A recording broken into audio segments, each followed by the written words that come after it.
afternoon, everyone, and we're so grateful that you're here to join us today for this event. We have quite a distinguished panel today to talk through some of the broader issues of women in national security in conjunction with the rollout of our latest CNAS report, From College to Cabinet, Women in National Security. We would first like to extend a special word of thanks to the MacArthur Foundation for their generous support of this important research topic.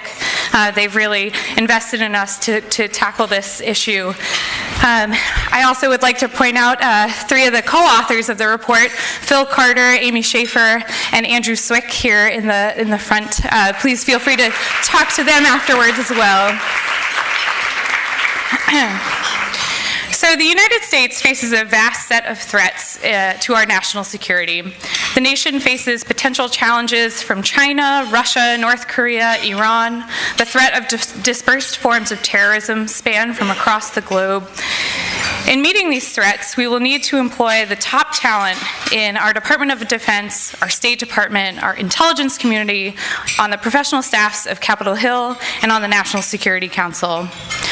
Research establishes the value of diversity for institutional performance in both the public and private sectors.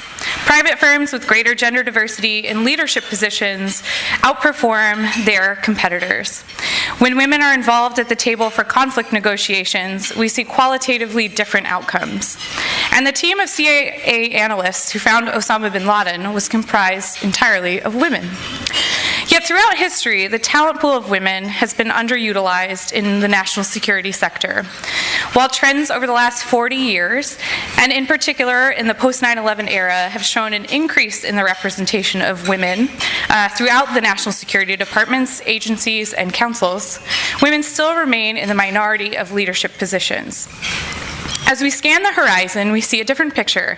We see that women are making up greater numbers of graduates, and their presence and performance in graduate schools, particularly in the elite policy schools, is rising. But we don't necessarily see them matriculating to the highest positions in government. We undertook this study to find out what barriers currently exist to the recruiting and retention of women.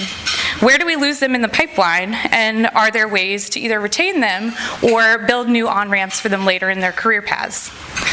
Fundamentally, we believe that the issues we framed are not simply about women in national security, they're about the fight for talent.